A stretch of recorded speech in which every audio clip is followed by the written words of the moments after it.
it can no longer be denied that the West is engaged in a culture war. But what a lot of us don't understand is that this was first started decades ago. It was started secretly and undercover, and they used our own tolerances and our own openness to bring in their bad ideas and then start criticizing the very freedoms which permitted them to have a voice at all. And it was those universities was where that actually first started in America, and it was called the Frankfurt School. Today we're actually going to be talking about universities and what the solution is to take back education for Australia and for free-thinking people and for the pursuit of honest truth, where we're not afraid of uncomfortable or even bad ideas, and knowing that the solution is actually good ideas, robust argument, and not protecting feelings at the cost of facts. Warning, you are now entering a diversity zone where different opinions are tolerated. This is not a safe space. This is Pellowe Talk. My guest today is a professor at Sheridan College in Western Australia in the School of Business. He's an adjunct professor at the University of Notre Dame, Australia, the School of Law at the Sydney campus, president of the Western Australian Legal Theory Association, and editor-in-chief of the Western Australian Jurist. He's a former commissioner of the Law Reform Commission of Western Australia for 5 years and former associate dean of research at Murdoch University. Welcome, Professor Augusto Zimmerman. Well, it's a pleasure to be talking to you again. Thank you very much. And yeah, I enjoyed our last chat, and there was a lot of viewers that really enjoyed it as well. The information that you have in your mind and the passion in your heart for truth is something that everybody's very excited about. So tell me, I'm very excited. You've got a vision, and I'm sure you're not the first person to, but you're actually making steps towards starting a Christian university in Australia. Tell me, do we have anything like that at the moment? Well, there are colleges, and some of them are doing a very good job. There is the Heritage College, I think that's the name, in Queensland, and Campion College in New South Wales is a Catholic college, but it's doing an excellent job. Notre Dame in Sydney has a very good dean, law dean.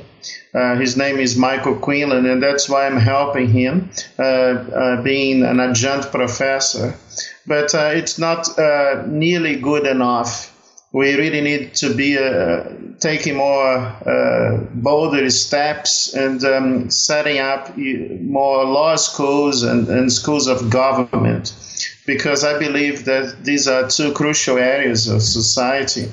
But certainly, like, the idea is to expand to something really substantial and create the first, I would say, I can use the word ecumenical perhaps, but a Christian university, really, in the broader sense of the word, that would be committed to uphold Christian values, but as you say, not being embarrassed or ashamed or of discussing all issues that equip the students to develop good knowledge of this subject, but also be engaged in all areas of society with authority and with boldness. Because I don't think we should aspire for something little.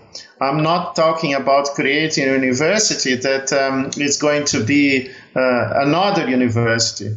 I think what we need is to create the best university in Australia, and that's why I'm fully engaged in this project, to create something really extraordinary. Let's come back to the need for the university. I'm 100% sold without going into the details, which I am interested in, and we'll come to those. But let's go back to the beginning. For those people who maybe aren't Christian, who just value a conservative and free society with a small government, tell me about the origins of universities in the first place. Was Christianity ever relevant to higher education? Well, completely. This is a Christian idea. And the idea of university is not an idea associated with separated schools, but actually all these schools working together for the honor and glory of God. But the first universities were created in monasteries in Italy. And certainly, like I'm talking about the 6th century or 17th century. And these were established by Italian monks. After these, of course, there were other universities created by the clergy in countries such as England, through the work of the clergy in Oxford and Cambridge. There were universities created in Paris and in Portugal and Spain. These were all created by very committed Christians, actually members of the church.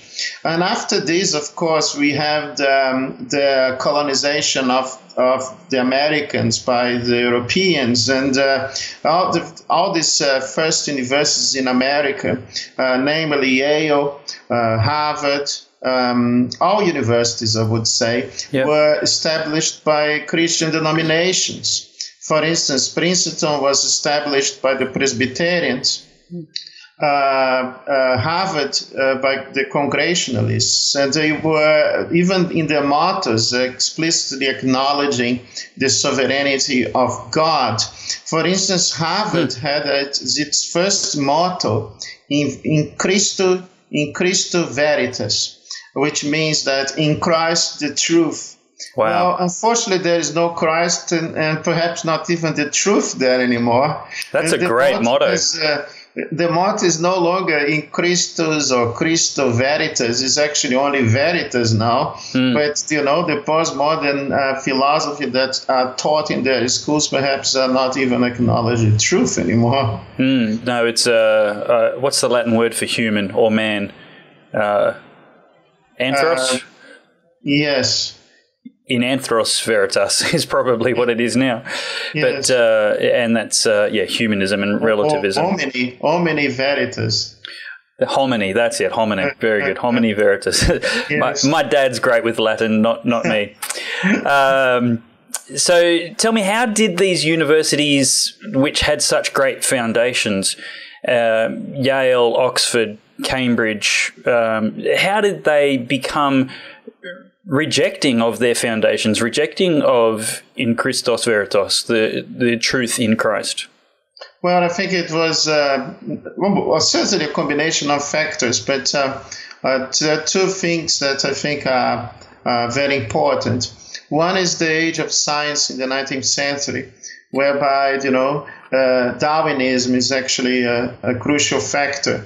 This whole idea that you could explain the world by natural means or naturalistic means, which is actually based on a different worldview, a philosophy based on the idea that nature by itself can explain the origin of all the things that exist in this world. So God wouldn't be a necessary part of this equation. And certainly this was considered to be rather liberating for people who would like to be the creators of their own moral codes. It was seen as something that would liberate people from natural law morality.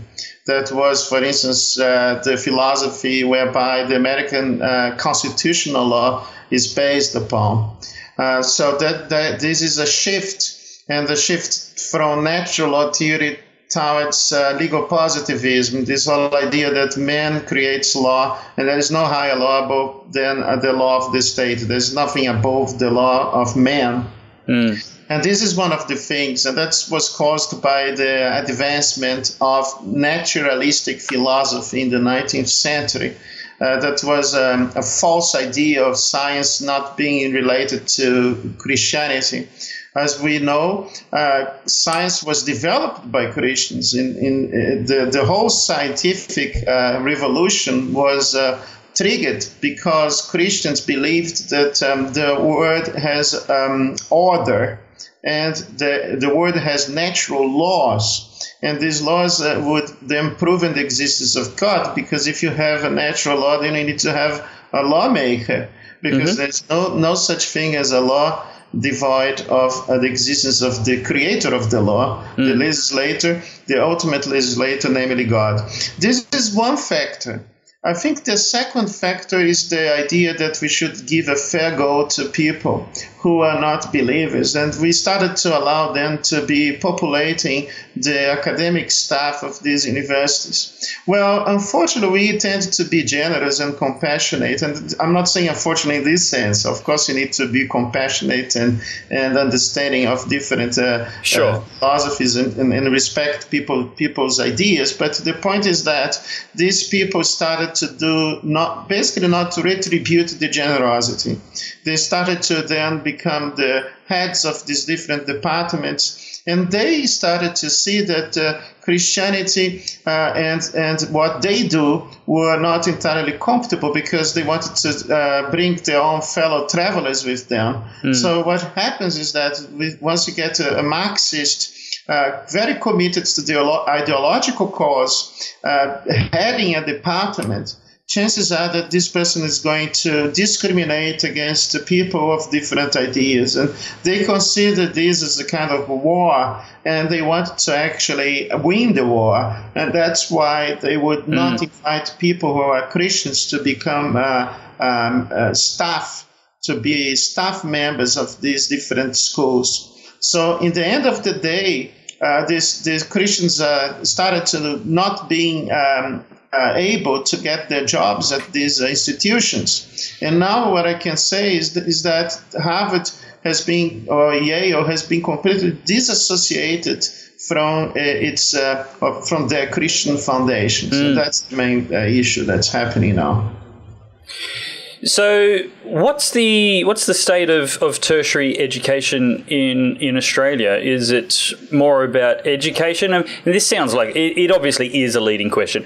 I think we both agree it's not about education, and it's mostly about indoctrination these days, about the inculcation of approved ideas, which are typically leftist, Marxist, socialist ideas, which have never, ever worked anywhere and led directly to the death of over 120 million people via governments in the last century. But what's happened to, excuse the language, but bastardize academic freedom, and now the complete antithesis of what universities are meant to stand for is actually what's pretty much the run-of-the-mill normal conduct of academia in Australia?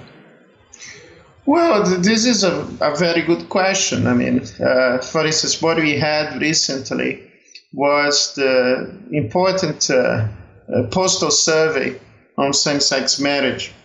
And I think it would be a sign that things are not entirely good when the universities are taking a very radical approach on this matter, by displaying rainbow flags all over the campuses. Wow. And at Murdoch, for instance, there was a clear partisan position here, basically not allowing anybody to have a different opinion.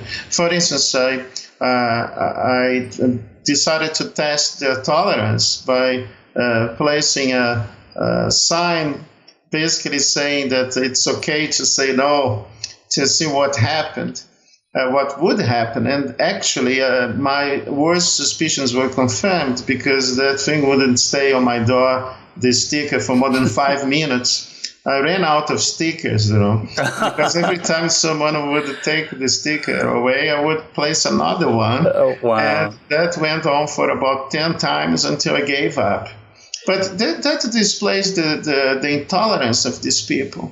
Yeah. I mean, it's amazing that we are living in a new kind of inquisitorial age, where they might not be able at this point to do something really prejudicial to your health, but they can actually do, for instance, killing people, because that's what the communists did in communist countries. I mean, as you have referred to, 100 million people, more than 120 million people, only in the 20th century, by by left-wing ideas. That's right. And if you add National Socialism then, and I contend it's also a left-wing idea, because it's National Socialist, not International Socialist, but it's socialist regardless, then we can jump to around 170 million people, something like that. Look, it's what's happening here is that, some of these people, they see you as an enemy to be destroyed.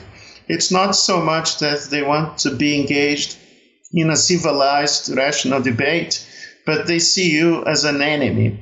And it's more or less as with Carl Smith's theory of a friend and foe. Carl Smith was the philosopher of the Nazi regime, and he considered politics an extension or a kind of akin to war.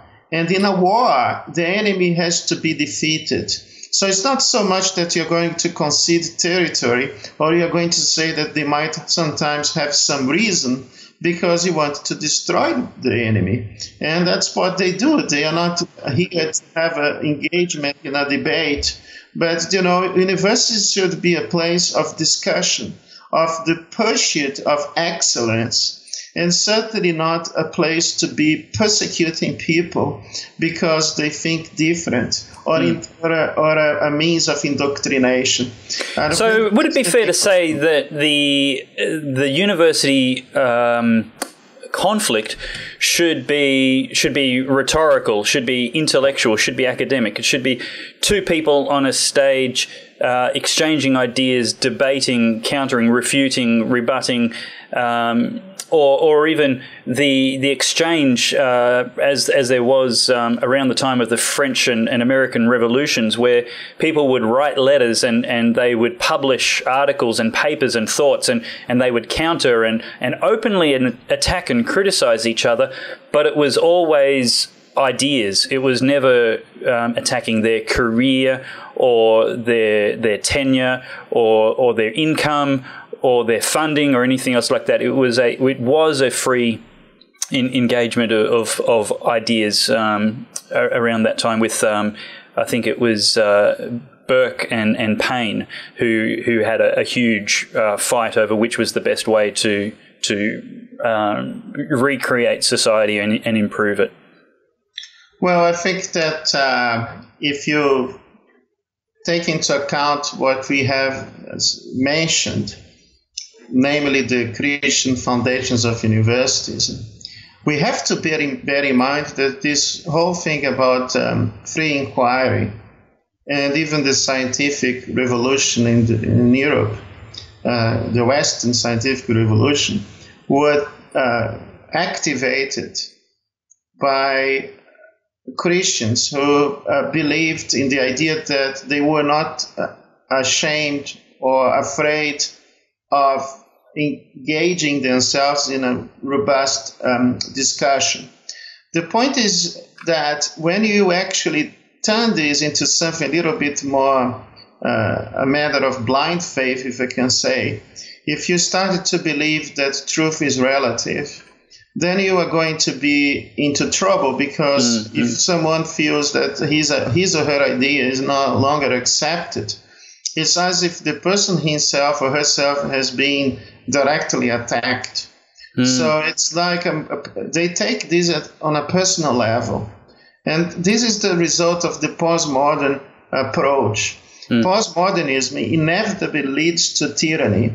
Well, if you think about liberal thought and you think about liberal arts and everything connected with the origins of classical liberalism, they have a very strong Christian roots. For instance, John Locke is a good example, because he was a person who clearly says that the creation of the state is for the protection of God-given inalienable rights of the individual. Wow. And certainly the rights to freedom of speech, freedom of association are to be preserved, otherwise we are unable to have a functional democracy. So really, as a result of the undermining of Christian foundations, now people are no longer having the same trust in our institutions and even in democracy itself, because the academics are teaching them that they have to impose their view, and they cannot be offended.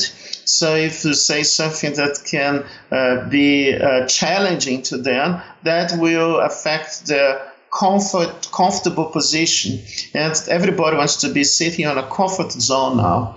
But democracy is not about feeling comfortable. Democracy is something about being engaged in a debate that sometimes can be hurtful for you, because you are having to reconsider your values and your beliefs. If you are confident about them, it's not such a big problem. And if you're actually really tolerant, you're not going to be using law as an instrument of persecution, as people are doing now. So actually, these so-called tolerant people, some of my friends call the tolerance brigade, they are actually not tolerant at all, because they have corrupted the meaning of tolerance. Tolerance has become exactly the opposite of what it used to be. Yeah, it's certainly the state of what's now called political correctness, which is better called tyrannical tolerance, where it's only the approved ideas which actually are allowed to be spouted. And in fact, the only things that are approved ideas are whatever idea isn't dominant. So Christian thought being dominant through most of the centuries and the establishment of Western civilization is the only thing that's not permitted to be communicated and asserted. And this new leftist politically correct agenda is all about the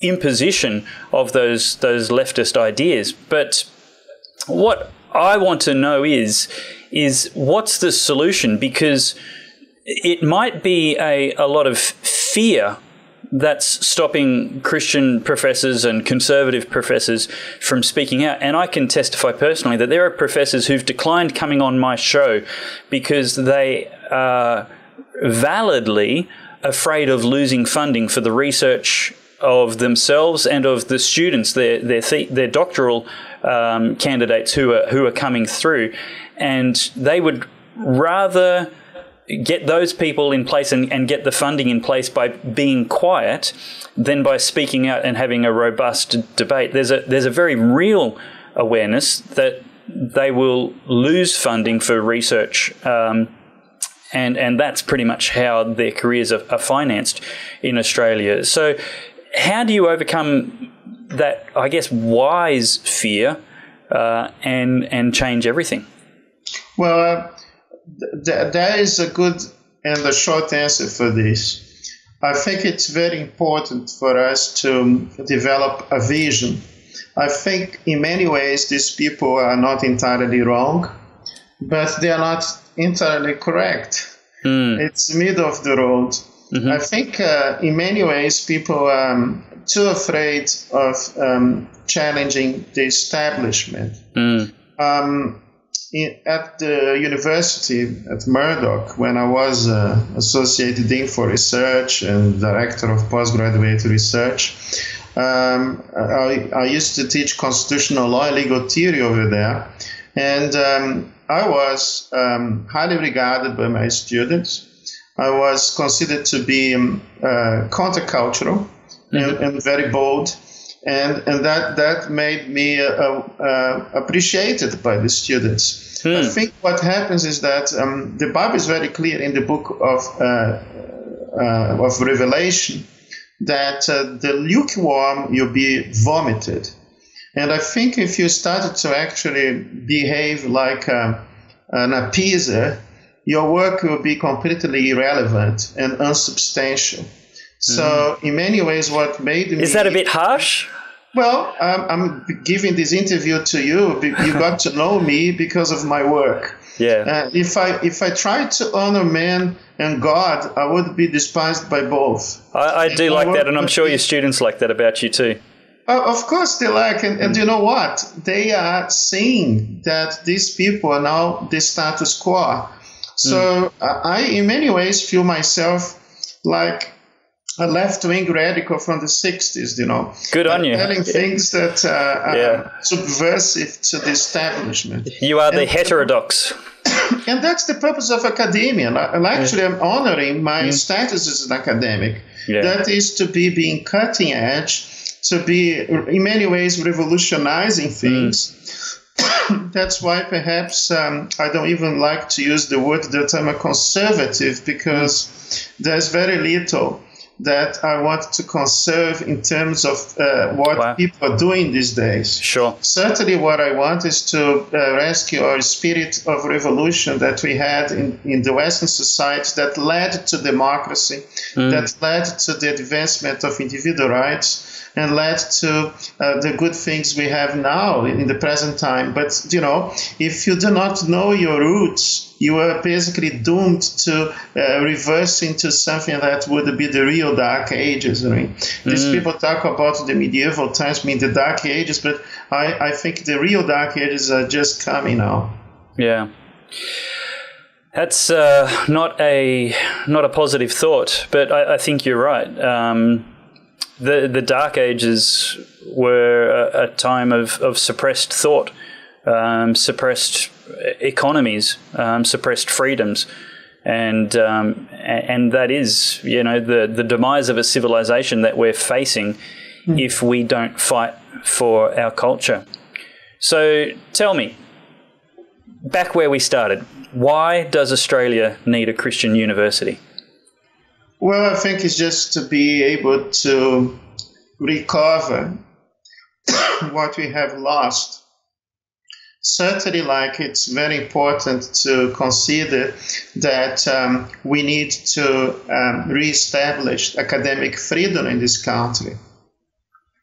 And once the gatekeepers are intolerant of different opinions, it's impossible for a person like a committed Christian, not impossible, but very hard to be able to obtain an academic appointment. And another thing is tenure.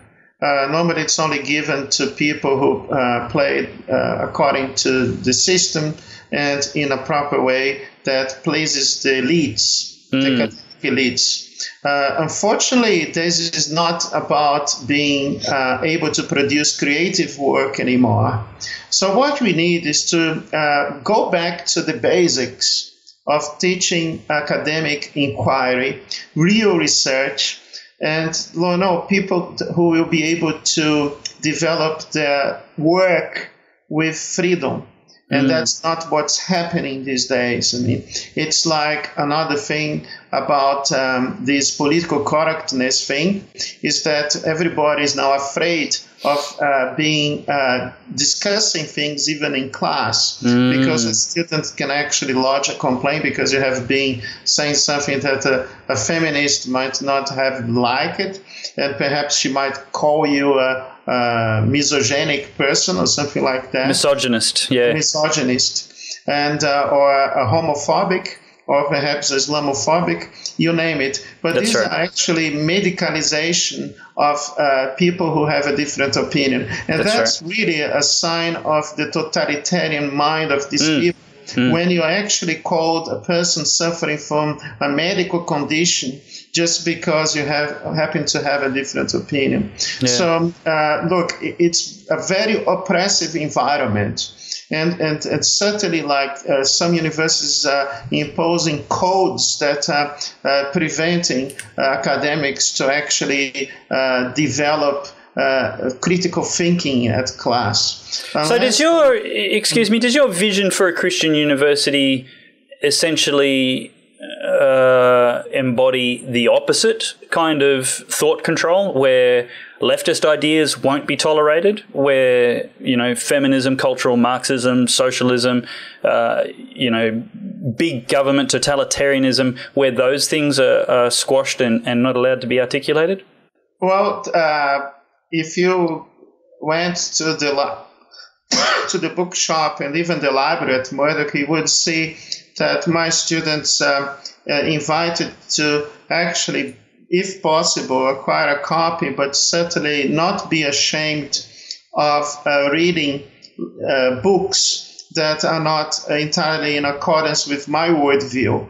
I think what we need is not to be worried or afraid of discussing all the possible existing worldviews.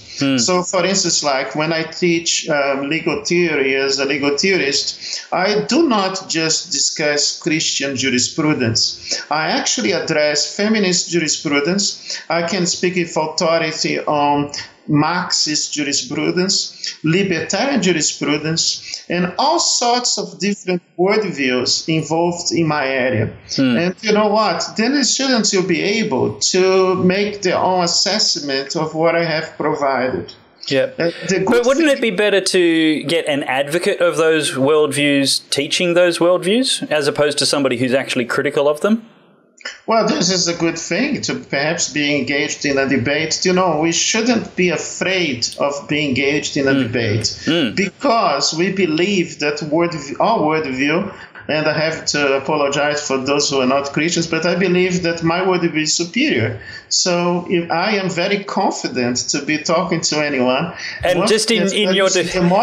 The more I learn, the more I know about things, the more I am a committed Christian, because I believe that knowledge confirms my faith rather than going the other way around. In defense of you, anybody who is offended by that is offended because they think their worldview is superior. And so, you know, just put down your pitchforks. And then the funny thing is that if that is so, then the worldview is really poor, because my worldview tells me to love even my enemies and treat everybody with love and respect. That's the point. When we abandon the Christian worldview, do not think society will be more kinder or civilized, or even people will behave better than they behave now. It's quite the contrary. I came to this country more than 10 years ago, actually about 17 years ago. And I have seen the remarkable transformation of this society. Wow. Yeah. But certainly people are far less polite, far less kind, and far more susceptible to not accept different opinion. And that's not the kind of society that I found when I came to this country. So we are now gradually deteriorating in all manners and forms, and that is something that we need to reconsider now, because we need to know what happened. And certainly I think what happens is that we are losing gradually our Christian faith and our Christian heritage. We need to desperately recover it, because this is the foundation of this country. Certainly the Australian Constitution, because I'm a constitutional lawyer, I can teach it quite well. It's based on a Christian roots. Certainly the idea of separation of powers, the idea of inalienable rights, all these ideas are intrinsically associated with a Christian philosophy and a Christian worldview. So tell me the good news. Tell me about Murdoch University. Not Murdoch. About Murdoch? Not Murdoch. That's where you've come from. Tell me about the good news of what you're starting and why you left Murdoch. Well, I left Murdoch because I took this challenge very seriously. I was approached by Darren Smith and others from Sheridan College to be helping them to eventually develop this bigger project of a university. They have already started offering degrees in arts, in business, and I think this is very important. And I am working now for the Faculty of Business here at Sheridan. Well, these people are very brave, very courageous, and they are really committed to excellence in education. And the point is that we have this reality of universities not doing a good job. Certainly at Murdoch, I was always reminded of the problems. For instance, like if I were to be teaching, for instance, a topic such as legal theory, as I mentioned, someone would come to me and say, are you teaching it properly? How about your perspective of feminism, for instance? Like, do you agree with it? So I was always controlled. Was that students or faculty or administration? That Everyone. But, this is a public institution. If these radical people from the left who are actually the status quo and establishment, if they really want to be imposing their view, not with public money, not with my taxpayers' money, they can actually do what we are doing here at Sheridan, being a group of Christian people, creating our own institution because we are honest about it. This whole idea about secular universities not being neutral, it's not true at all, because I know very well that nobody's neutral. And if you have a club of people who actually share the same mindset, have the same mindset, then they are not going to be so keen on sharing the podium with people who think like me. And it's not so much even about the quality of research, because, I was awarded by the Vice-Chancellor with the award in excellence in research. So I was considered to be a highly productive researcher. But nobody has ever come to me to say congratulations on that. It's not that they are admirers of people who are doing a very good job in terms of research and teaching. I was elected the lecturer of the year by the students. I was considered the most active researcher at Murdoch. And as I mentioned, I won the award for excellence in research, the Vice-Chancellor's award. But that's not good enough for some of these people, because they think that this is a problem, actually, because I am having a position that challenges their worldview. And these people are so narrow-minded and they are so totalitarian in their approach that this is considered to be a threat. So the more you work, the more you produce, the less credit you get as a result. So tell me about Sheridan College and its ambitious goals. Well, it is a group of Baptist people. They actually own some of the finest schools here in Western Australia. Sheridan is not an idea that came out of nothing. It's not like they believe in evolution, for instance, that words created out of nothing. It's actually a product of very intelligent designers. Yes, and they own some of the best schools here already. For instance, nearby Murdoch, there is an excellent school called Kennedy Baptist School. So they own this school, and they own many others. Is a group of Baptist people, and they have to progress in this ambitious plan.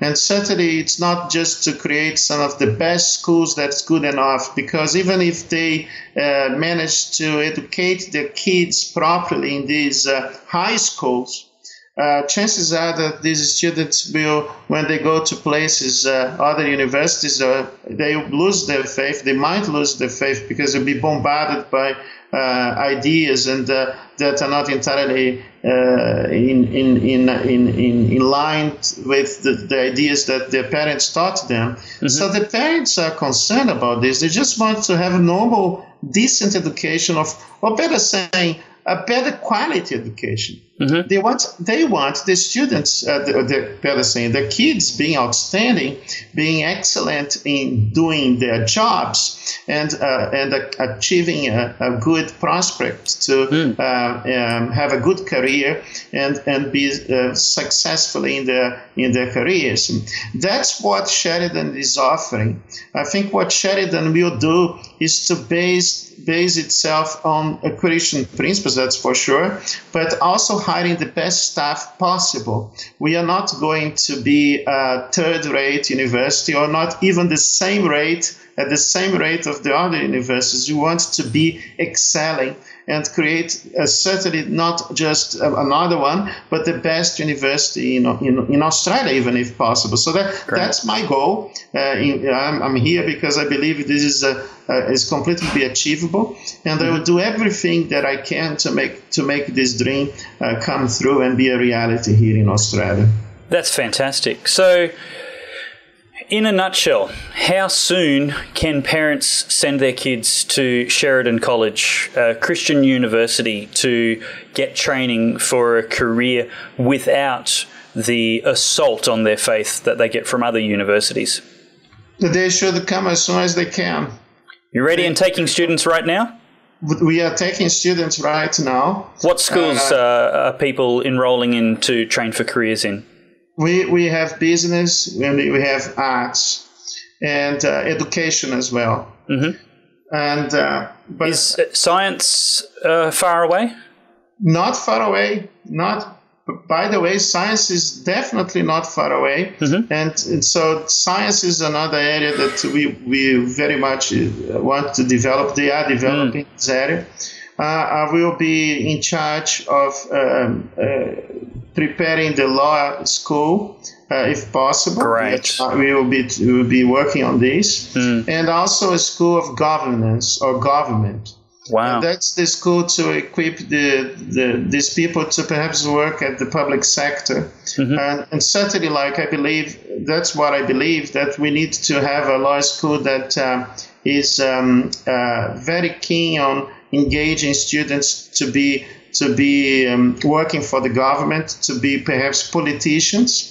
Why not to be teaching parliamentary proceedings? Why not to be, for instance, lecturing, having a heavy focus on administrative law, certainly a heavy focus on international human rights, and certainly I think we should have a focus on constitutional law. Yes. So this definitely. would be, and certainly have a very good legal clinic that will be doing more than just bringing more controversial people.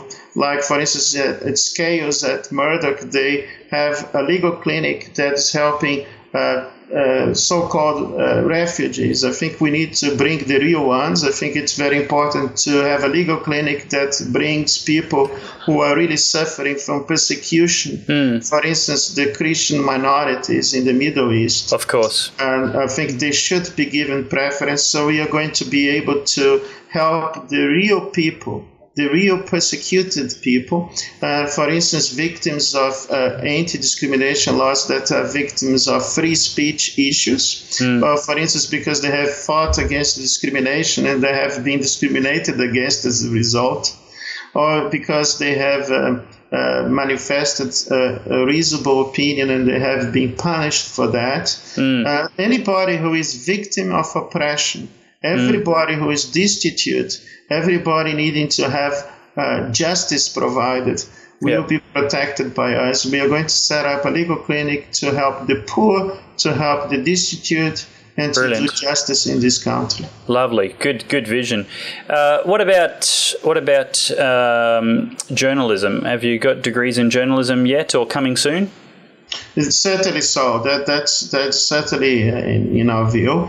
I think it would be good, for instance, to perhaps have an interview one day with some of the guys over here, because they are very ambitious people. They are very entrepreneurial, and they make things happen. And these people are achievers. And that's why I believe that this project is going to be outstanding. We do not call this yet an university, even though we have offered these things already, because according to the law now, everything has been overregulated. In many ways, Australia has become a socialist country. So we cannot call ourselves a university at this point, because we have to expand it a little bit further. And then there will be a moment of transition. We will be called University College. And I think you can only receive the label university, of being an university, after 10 years or so. It takes a long time now, but it's the law of the land. Notre Dame, when it was established, the laws were different. You would just get a statute of parliament. So Notre Dame was created by the Parliament of Western Australia. It's no longer in the hands of Parliament. It's actually in the hands of bureaucrats. And that's decided by tax. They will be able to know whether we are tolerant enough, we are pluralistic enough, and all these kind of things. Otherwise, we will not receive the permission to go ahead. But I'm not afraid of that, because it will be impossible for them if we have the best academic staff in the country, if you hire the right people, and if you do an amazing job. And that's what I'm going to do. Wow. Together with people here. I'm in awe of your vision and your courage in laying down your tenure and your career at Murdoch University. You've left security and comfort and pursued what you value, and that's obviously a love that goes beyond yourself, and a love for our nation and wanting its best future. So congratulations on that, and thank you for your leadership. Thank you so much. And, I'm here because of this. I'm not here because of my pursuit of a better life. Probably if I were to be pushing a better life, I would not be engaged in all these things and discussions. That's right. Yeah. And that has cost me my tranquility in many ways, because it's tough to be engaged in the culture war. Yes. But I think God called me for a time such as this. The only reason I'm living in this country is because I feel the call of God. Yeah, awesome. Good on you, and God's blessings. Thank you very much, and God bless you, David, and your people. Thank you. Thank you. That's Professor Augusto Zimmerman, and the links for Sheridan College will be beneath this video, so you'll be able to look at more of those and explore if that is an option for you to study or for your children. That's it for Pellowe Talk this episode. If you'd like to support the show, I exist entirely on viewer funding. There's no charge to watch this content or access it on the website or YouTube, Facebook or Twitter. I love engaging with the viewers, the critics and the fans, and as I said, rely entirely on viewers funding. So if you can spare $3 a month, I'd love to be partners with you in producing more media so we can balance the diet of junk news coming from the mainstream. And there's also the Church and State Summit coming up in just a few weeks. So grab on to the website churchandstate.com.au to get more information about that. There's a huge lineup of great speakers, more to be announced and confirmed yet. So even the big names that are there aren't all that's coming. So stay tuned to that. Grab your tickets before the early bird rate runs out. It's worth $80, but right at the moment you can get it for $49.97. And I'd love to see you there. And don't forget to subscribe to updates at davepellowe.com. And until next week, goodbye and keep fighting the good fight. Stay true.